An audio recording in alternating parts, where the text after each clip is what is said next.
Durante o programa ao vivo pelas redes sociais, o deputado Tenente Coronel Zucco comentou a repercussão da eleição nos Estados Unidos, aqui no Brasil, ponderando sobre as consequências da possível eleição de Donald Trump.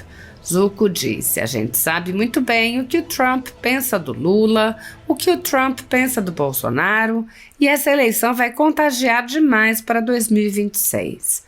O deputado comentou também uma declaração de Lula que afirmou que um de seus principais conselheiros para política e economia é sua esposa Janja. O deputado e seus convidados, o deputado estadual Gustavo Vitorino, o publicitário Luiz Galeazzi e o comunicador Lisboa analisaram um vídeo do presidente em que Lula comemorava suas supostas boas relações com o Congresso. Zucco questionou: "Esse cara está em que país?" Tenente Coronel Zucco questionou a formação das narrativas da esquerda com a compra de grandes veículos de comunicação. O publicitário Luiz Galeazzi explicou: "Ele mente tranquilamente porque ele sabe que vai ter a imprensa para apoiar, para confirmar tudo que ele fala. Ele mencionou a atuação da Rede Globo com seu aberto partidarismo e apontou: ele conta com a Globo e com o Marcinho Pokémon no IBGE. O que o Lula, mais uma vez, não entende é que as redes sociais desmentem tudo isso. Não tem jeito. O cara pode mentir o quanto quiser no IBGE, pode mudar números. A Miriam Leitão pode inventar o que for, pode fazer 1000 malabarismos, mas não adianta. As pessoas vão ao supermercado, veem e reclamam no Instagram. Criam esse volume de comunicação que nem ele, com todos os recursos, consegue sobrepor." O publicitário lamentou: "Muita gente ainda se desinforma pela velha imprensa e é com essa segurança que o Lula fala essas coisas." Galeazzi ponderou: "Essa estratégia dele é falha porque tem muita gente acordando. Não dá para tapar o sol com a peneira, mas é o melhor que ele tem por enquanto ele não consegue controlar as redes sociais." Muitos jornalistas e veículos conservadores vêm sendo implacavelmente perseguidos, como é o caso da Folha Política. Nossa sede, nossa residência foi invadida e todos os nossos equipamentos foram apreendidos a mando do ministro Alexandre de Moraes. À época, o jornalista Alexandre Garcia assinalou que algo semelhante só havia ocorrido na ditadura Vargas, não havendo qualquer exemplo parecido durante o tão falado regime militar. Mesmo em ditaduras consolidadas, não é comum que se apreendam todos os equipamentos em claríssima violação a tratados internacionais, como o Pacto de São José da Costa Rica. Posteriormente, a Folha Política foi alvo do ministro Luiz Felipe Salomão, que ordenou o confisco da renda de diversas pessoas, sites e canais conservadores para impedi-los de exercer suas atividades. Mais de 20 meses da renda dos veículos e comunicadores afetados seguem confiscados, enquanto o inquérito vai sendo transmitido de relator em relator. Outros jornalistas e comunicadores foram presos sob alegações como a de sair do país sem saber que estavam sendo investigados. Um deles perdeu o movimento das pernas em um estranho acidente na cadeia enquanto estava preso por crime de opinião. Ao conseguir refúgio em outro país, viu sua família ter suas contas bloqueadas para que não pudessem receber doações de pessoas que se sensibilizam com a situação de seus filhos. Vários pedem há anos que apenas devolvam seus equipamentos eletrônicos, inclusive com as memórias de entes queridos e da própria família. Outros buscaram refúgio em outros países e são considerados foragidos e são alvo de campanhas de difamação pela velha imprensa. As medidas arbitrárias impostas aos jornalistas e comunicadores conservadores, por suas características processuais, violam diversos artigos da Constituição e também de tratados como a Declaração Universal de Direitos Humanos e o Pacto de São José da Costa Rica, que protegem a liberdade de expressão e vedam tribunais de exceção. Os exemplos são muitos e a perseguição não cessa. Casas invadidas, redes bloqueadas, censura, bloqueio de contas sem confisco de bens, cancelamento de passaporte, proibição de contato, entre outras. Nos inquéritos políticos conduzidos em cortes superiores, basta que parlamentares de extrema esquerda apresentem relatórios ou reportagens produzidos por pessoas suspeitas e interessadas, acompanhados de listas de pessoas a serem perseguidas, para que essas pessoas sejam privadas de direitos fundamentais. Se você apoia o trabalho da Folha Política e pode nos ajudar a continuar nosso trabalho, doe qualquer valor à empresa Raposo Fernandes através do Pix, usando o QR Code que está visível na tela ou com o código ajude@folhapolitica.org. Se preferir transferência ou depósito, a conta da empresa Raposo Fernandes está disponível na descrição deste vídeo e no comentário fixado no topo. Há mais de 10 anos, a Folha Política vem mostrando os eventos da política brasileira e dando voz a pessoas que o cartel midiático quer manter invisíveis. Pix ajude@folhapolitica.org. Assista. Logicamente que todos sabemos que essa eleição nos Estados Unidos vai refletir muito aqui no nosso país. Eu nunca torci tanto para uma eleição nos Estados Unidos, porque a gente sabe muito bem o que o Trump pensa do Lula, o que o Trump pensa do Bolsonaro, e essa eleição vai contagiar demais para 26. É novembro, né, que é a eleição lá, não é isso? Dia 5 de novembro. 5 de novembro. Uma pena não ser antes da eleição aqui de 24, porque seria algo muito importante para nós. Mas dá para pegar as duas, né, Zu? Que você pega aqui e pega lá. Já voa para lá e... né? Não, a gente tá fazendo aí uma lista, né, os parlamentares. Vou tentar convencer, levar o Gustavo, porque o meu inglês é péssimo, ele pode me ajudar. Eu vou tentar aí... O que tu fez aí, Lisboa, que apareceu o negócio... Nem eu sei, você falou de levar o Gustavo para traduzir, eu só fiz isso aqui, ó. Confirmou. E aí, que viu que deu festa atrás do teu negócio, aí eu não entendi mais nada. Já tá confirmado. Me diz, olha só, eu vou pedir pro Melo trazer mais uma pauta rapidinho. Primeiro, para mostrar para vocês quem é o grande conselheiro do Lula. Coloca o cardzinho que saiu aí, Melo, por favor. Quem é a pessoa que aconselha politicamente e economicamente o governo federal? Lula diz que Janja é uma das pessoas que ele mais ouve e com quem discute política e economia. Não, larguei. Caramba, Gustavo Vitorino, o que a gente faz, Gustavo? Pergunta pro filho dele o que ele acha da Janja. Boa. Coloca aí, Melo. Alguma coisa, Zuko, alguma coisa me diz que o filho do Lula acabou com o almoço de domingo em família. Melinho, coloca ali o vídeo do Lula enquanto a gente fica vendo Lisboa com as festas de Ano Novo atrás dele. Coloca aí, por favor. Eu nem sei como aparece isso. Sabe, sinceramente, eu nunca tive uma relação tão boa com o Congresso como eu estou tendo agora. Que mentiroso, cara. Porque nós votamos mais maduro, porque os deputados e senadores também estão maduros, independente do que vai acontecer amanhã, depois da manhã. Mas é o seguinte, o que é importante para o Brasil, o que não é importante para o Brasil? O que é coisa pequena de interesse pessoal de alguém e o que é uma coisa relevante para o nosso país? Nós vivemos um momento no Brasil, se vocês forem analisar, não tem um número negativo no país nesses últimos 18 meses. Todas as coisas que a gente pensar é positiva. E mesmo o crescimento econômico, que disseram que ia ser 0,8% e foi 2,9%, esse ano a economia vai crescer. Porque muitas vezes nós nos habituamos a discutir a chamada macroeconomia e nós esquecemos de discutir a chamada microeconomia.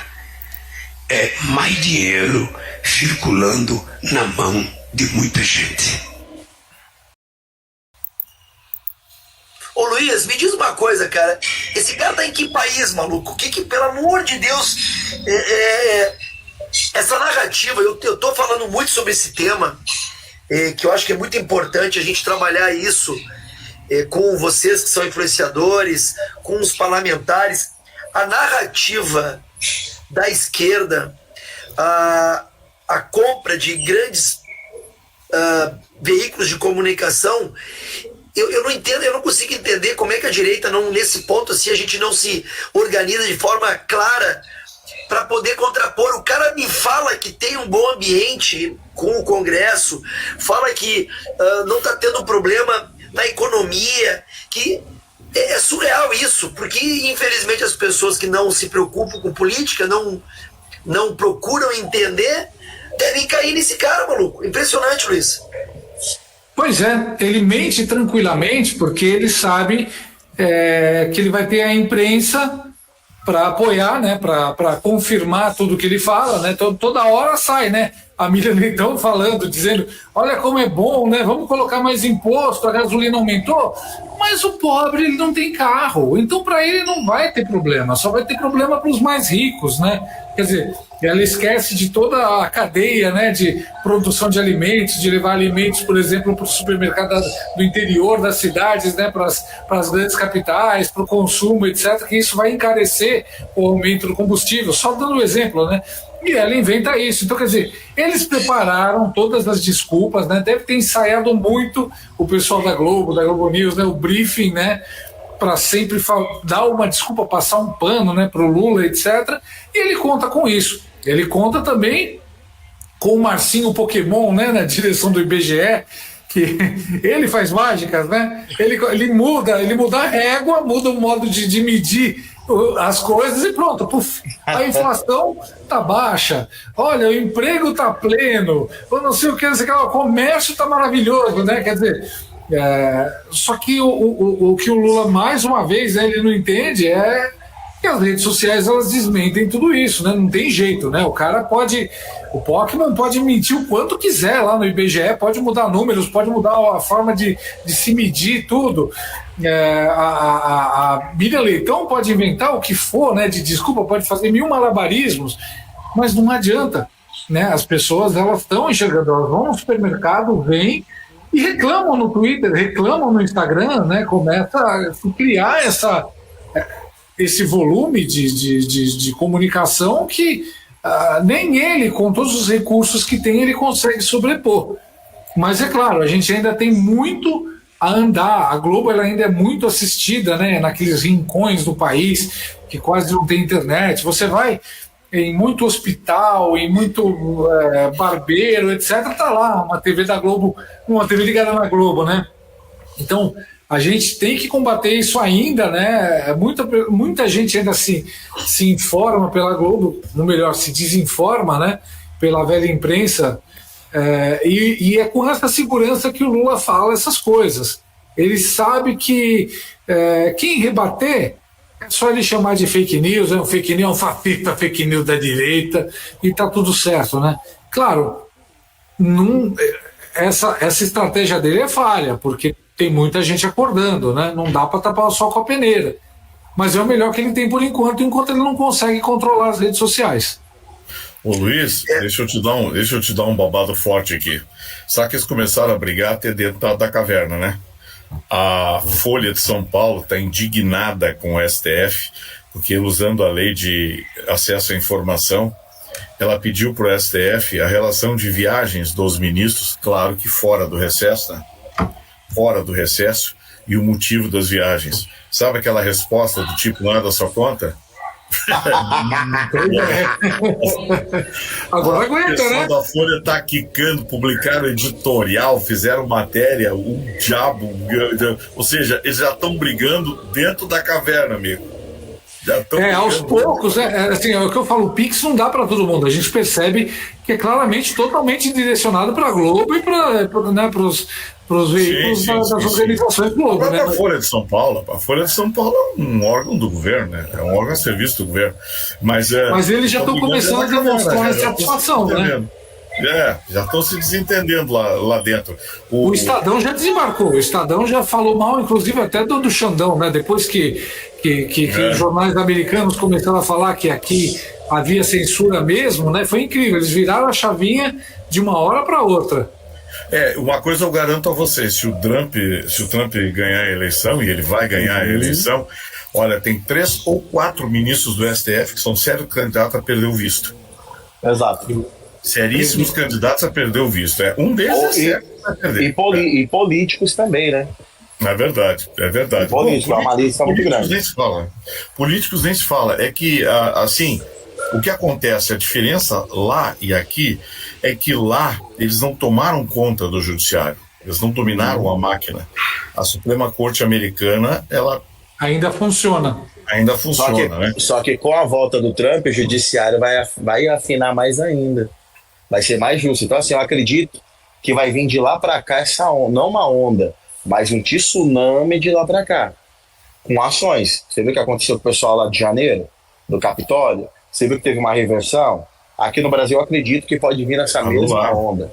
Anularam todas as sentenças. A Suprema Corte Americana anulou todas as sentenças lá do Capitólio, a invasão do Capitólio, porque tinha muitas irregularidades. Aqui a gente viu vídeos aí com o braço direito do Lula, todo mundo lá dentro fazendo aquela fala, e não deu nada, não investigaram, nem coisa nenhuma. Né? A tal de o famoso inquérito das fake news, inquérito das milícias digitais. Pô, tem gente confessando aí que fez e pintou e bordou e nem é citado. Esse inquérito das fake news, ele foi colocado justamente porque havia saído um mensalinho do Twitter há alguns anos atrás. E daí eles falaram o seguinte: essa turma da direita que tem muita relevância na internet, eles podem estar fazendo a mesma coisa, né? Mediu com a mesma régua. E aí até eles descobriram o que era decência, monetização. Aí quando eles descobriram o que eles fizeram, eles foram lá e sufocaram, para de pagar eles. Suspende o pagamento. Eles insistem, por exemplo, eles dizem que tem que ter uma lei para regular a internet. Mas tem a lei. Tem a lei.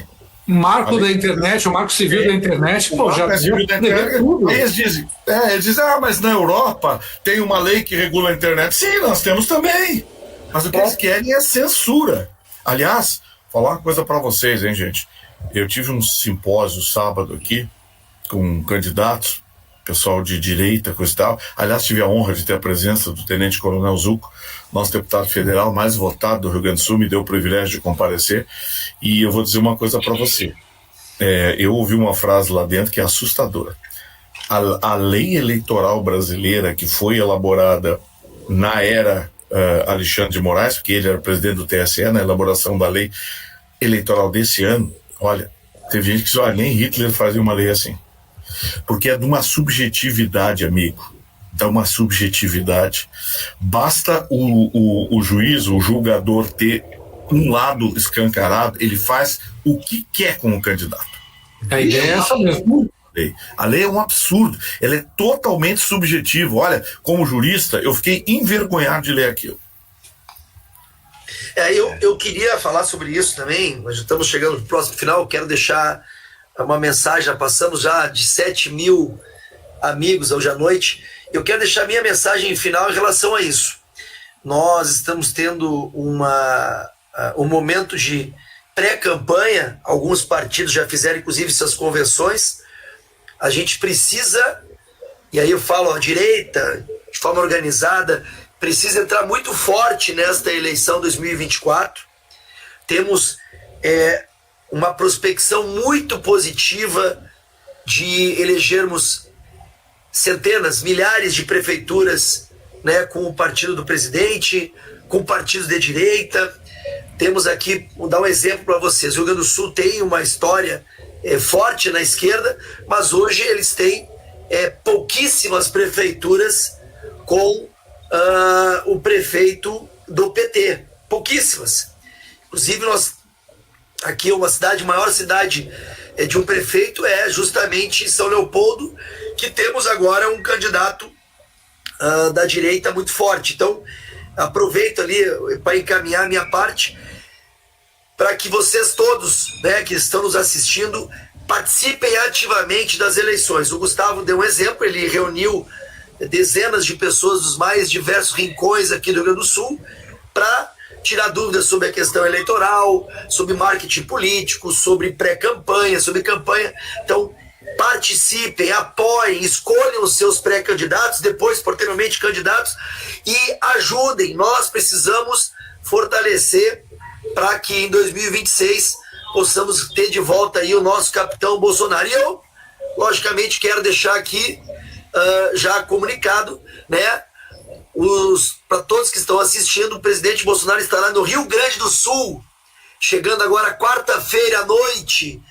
Ele vai se deslocar de carro comigo lá do interior do Santa Catarina, vai vir para aqui, para o Rio Grande do Sul. Vamos ver o jogo do Palmeiras na quarta-feira à noite, depois vamos começar a andar aí pelo Rio Grande do Sul afora, e ele retorna para Brasília no sábado de manhã. Então, para todos aqueles que estão nos assistindo aqui no Rio Grande do Sul, São Leopoldo, Caxias, Santa Cruz, Porto Alegre, Canoas, ele vai escolher algumas cidades, vai ter que andar muito de carro, né? E a gente está muito feliz pela consideração do nosso presidente Jair Messias Bolsonaro. Luiz,